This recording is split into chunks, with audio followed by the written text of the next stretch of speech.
Okay, so yesterday I uploaded a short video to YouTube saying that Olaf was announced, the ninth card in the Disney Lorcana card game, and it was really just more of an attempt to put the news out there, but also to create my first short to see how it would do. And to be honest, I gotta work on my shorts a little bit, not gonna lie. Anyway, there's a big deep dive you can do into this card. It's actually huge. When I looked at it at first glance without like diving into it, I'm like, oh, it's just a vanilla, no big deal.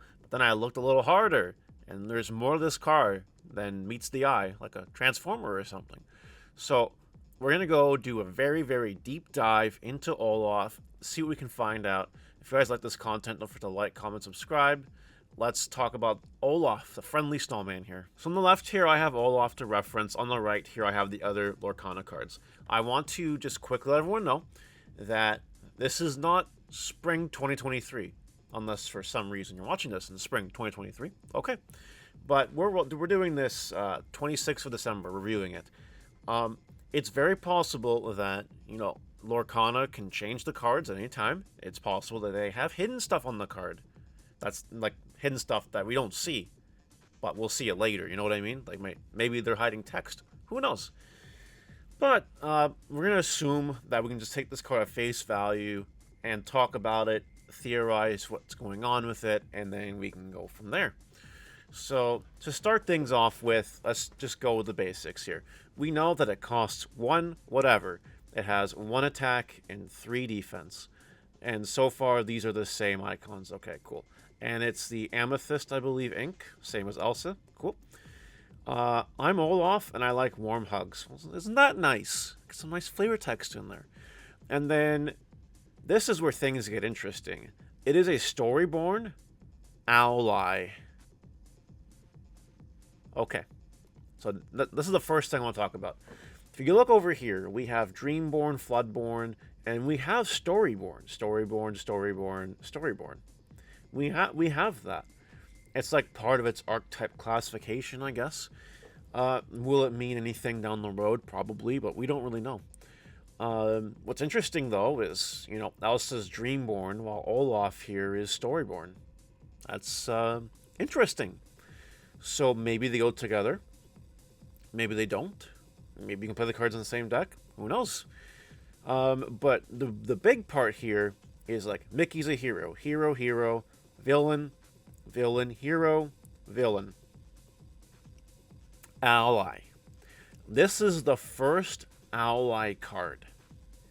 It's an ally. It is an ally.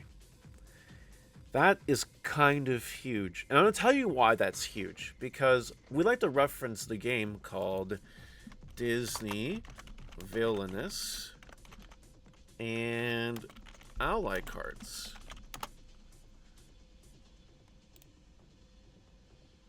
So, like, in Villainous, the Disney game that Ravensburger is, like, super well known for, I'd say, they have allies that help the villain they're supporting. It's part of the deck for that villain. You know what I mean? So, like, if you're playing Maleficent has ally cards.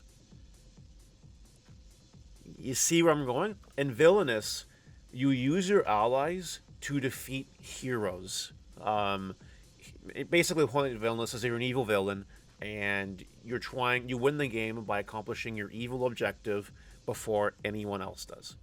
And you use your allies to help defeat heroes that an opponent can play on you that cause you to have annoying irritations, basically. They cause you to lose actions on your turn. They have some negative effects in some cases that actually hinder your strategy. So you need to use your allies in most cases to defeat the heroes that are stopping you. Okay, so let's go back to that. So we know we have heroes and we have villains, right? It seems like the ally thing is huge. Like that's a red alert. Stop what you're doing. Look at this stuff. Look at it really carefully. So we know that this game won't just have heroes and villains and, I guess, actions. We know now that there are allies. And we don't know what purposes the allies hold. Something important. There's a couple notable things here. It's going to be a little bit hard to see, but bear with me here. If we zoom in here, we try to zoom in here. Okay? Look at this icon here. Look at this. This is a different icon than what Olaf has. I don't know if it'll let me zoom in on a video per se. Oh yeah, it is. It's a different icon altogether. The heroes and the villains have a different storybook-like icon than the ally. Isn't that something else? Does the action have anything cool? The action has the same as the Captain Hook. Now, the theory behind this action is called Dragonfire.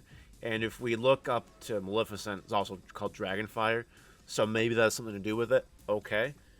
But I don't think it's a coincidence that the ally here has a different book icon. Very interesting. Also, something very interesting is you might notice this little notch here that exists in the card, right?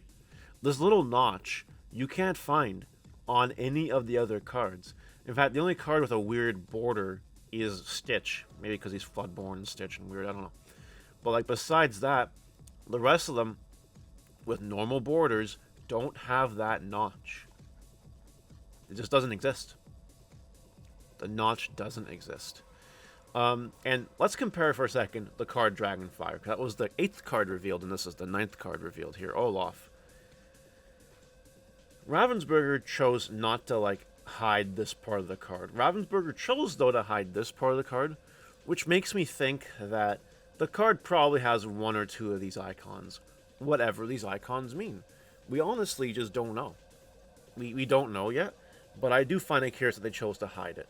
Now, this is completely blank. This whole, where there's usually text here, is completely blank. Maybe it means that it doesn't have an ability. Maybe it's just a vanilla 1/3. A cheap 1/3, I'll have you. Like a 1-cost 1/3 isn't that bad. I mean, look at Captain Hook again. Captain Hook is a 1-cost 1/2. That boosts itself, makes it really good. But like, this could just be a defensive ally. Actually a friendly snowman. Like, we just don't know.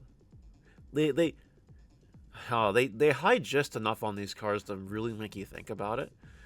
But this card does reveal huge things. And if we take in those villainous tie-ins, maybe these heroes and these villains are, like, limited in your deck, per se, maybe, and the allies are there to help. That's complete wild speculation, I don't know. Because in Villainous, you only have the one villain. And you have a bunch of allies in your deck, a bunch of items and actions and whatever. So that's very interesting. I don't know where else to take this card. The background is kind of similar to all the other background. Not a really big deal there. And the attack and defense and the play cost look exactly the same as a hero does. And so it makes me think that the cost to play the card maybe is super similar. We don't know. I do think it's rather curious, though, that they reveal to us an ally. It's not just heroes, and it's not just villains. So I do think these ally cards will be in deck building a little more prominent than the heroes and the villains themselves. It's very, very possible. Maybe the goal is you start your game with a hero or a villain, and you use your allies to protect yours while attacking the other hero or villain on the opponent's side of the field. We just don't know. We have no idea. That's kind of the direction I think we're going after a lot of speculation and just looking at this card.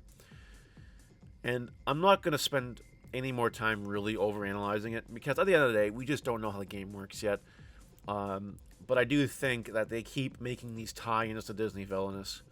I do think that, in my opinion, I've said this before, maybe not on YouTube, but if you want maybe like an introductory course into what this game could be about, maybe you just pick up Disney Villainous and you play the game. And maybe there's a lot of tie-ins to Villainous. Ally, hero, villain, freaking action cards. I'm sure there'll be item cards. Just give it time, effects. I'm certain there will be a lot of tie-ins to Disney Villainous. I'm planning on playing a little more Disney Villainous when I can, just to like refresh myself in the game. Not too much, because it's probably going to be a completely different game, but it's probably going to draw similar elements and archetypes from Disney Villainous when making this game, because that's what Ravensburger does, you know what I mean? They made Disney Villainous, and it worked. It was a successful game. why not take the elements from that game and implement it? And it looks like Olaf here is a really good example of that. So that is going to be it for this deep dive into Olaf. Maybe it's just a 1-1-3 vanilla and we're looking too much into it. But maybe this ally nonsense means something. And maybe what they're intentionally hiding from us will come full circle in spring 2023 when they start giving us more information. But what do you guys think? You let me know in the comment section below. And you have a nice day. Bye.